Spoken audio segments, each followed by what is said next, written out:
Atër, Fabian, faleminderit fillimisht që ke vendosur me folë sot me neve, me ndarë rrëfimin tënd. A mundesh lutem me u kthy pak mbrapa dhe me na tregu si ka ndodhur ngjarja, si filloi gjithçka? Faleminderit për juve.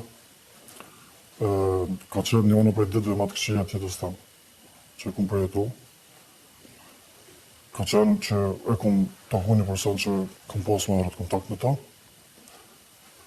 Pas që jemi taku 2 herë, pastaj herën e tretë, ka ndodhur që personin e fjalë me 2 persona të tjerë kanë sulmu, edhe kanë rrëmbym, kanë dërguar me një vend që nuk e di as vetë ku kam qenë.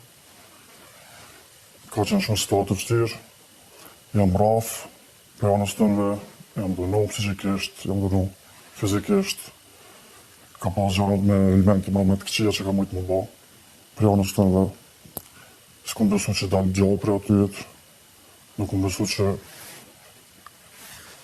ka më ka një nesme për mua petë, për me fillu një jetë, për me vazhdu me denoncu si rast, vetëm se i takoj komunitetit LGBT. Të kanë dhunu edhe seksualisht ata? Jo, s'ka pas dhunu seksuale, ka pas vetëm se dhunu fizike, psiqike, maltretime, inxizime, gjithë shka ka pas për nështë të vërtin. Për çfarë dhune fizike bëhet fjalë? Te ku kanë shku ata me dhunën fizike? Kanë shku deri në atë mas që kanë përdor mjete presës jetik, kanë përdor, kanë prej organe gjenital, kanë prej vende ndryshme trupit, kanë përdor dana, kanë përdor për më më ngritë tajt, kanë përdor shtag, litar, gjithë shka kanë përdor. Dhe aty e ndi i rrezikuar edhe për jetën? Po, ka pas momente cilat kanë qenë me duhet të jam friksu për jetën temë që mos s'kam kanë gjallë ose s'kam dalë gjallë për atyt. Po desh të zote, ku më dalë, më kanë liru, edhe ka qenë një moment që nuk disha që me bo me jetën temë, vendosa me shku te psikologu. Përmes psikologut aty rash kontakt me SGD-n, e cila më ka mbështet vazhdimisht prej momentit parë deri momentin e fundit, gjatë komplet rrugtimit që ka qenë për me luftu për drejtësinë që këto persona me marrë dënimin që e meriton. Po pse shkove te psikologu? Kishe traumë, kishe ankth, si e përshkruan pak atë periudhën më njerë pas rrahjes? Kam pas shumë traumë, kam pas shumë ankth, nuk kam besu që kam me pas ma një jetë, kam me mujtë me jetu. Kom mendu që ndoshta është ma mirë, ma mos me idhon hapësirë më vetës as me jetu, për shkak se qka nëse me qesin videot, qka nëse mirët vesh qka më kam bo, mirët vesh që unë i takoj komunitetin LGBT që nejna të shtypt, me një shoshni që gjikome, para gjikome, vetëm se në shështu. Edhe gjithmonë kom pas këto pyetje, më kam përcjell gjatë gjithë kohës, çka me bë me jetën tëmë, çka me pas edhe tutje, më ka shemb bota para kohëve me një fjalë. Ku e gjete guximin, gjithë këto dilema, gjithë këtë ankth që ke pas për jetimin pastaj, si vendose që ti drejtohesh drejtësisë? Thellë brenda meje, se di, thellë ka qenë një farë shtytje që duhet me pas drejtësi, duhet me pas një derdje ku me kërku ndihmë, duhet me pas një mbështetje për dikujt, edhe duhet mu dënu.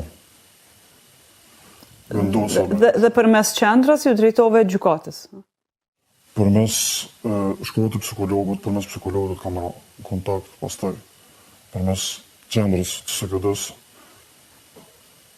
vendosa edhe me vazhdu tutje, me shku deri në gjykatë. Edhe sot, fatmirësisht, drejtësia ka triumfu, është në anën temë, jam i lumtur për këtë pjesë, edhe po besoj që shumë njerëz tjerë cilët kanë mujt me qenë në gjendjen temë, i shkojnë mirë, me botë një të ngjomë, mos me nejtë pazo, me fol, me kërku ndihmë, me kërku mbështetje prej organizatave që ekzistojnë në Kosovë, se me të vërtetë ekzistojnë që ka mjetë edhe mundësi për me vazhdu kjo deri në instancat më të larta për me marrë dënimin e meritim.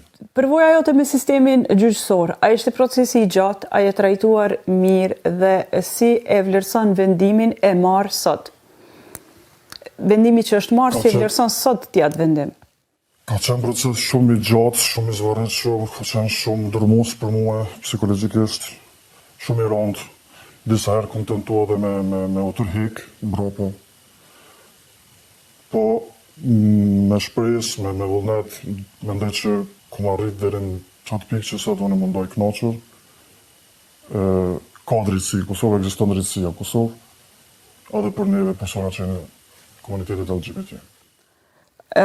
Po thu që ke pas mbështetje prej organizatës qendrës. Do të thotë ti ke kriju besim që në Kosovë, pavarësisht siç the që ke frikën se mund gjykohesh, të paragjykohesh, shtypësh, organizatat kanë këtë fuqi që të mbrojnë? Po, organizatat e kanë këtë fuqi për të mbrojtë. Organizatat kanë fuqi me të ndihmua edhe psikologjikisht.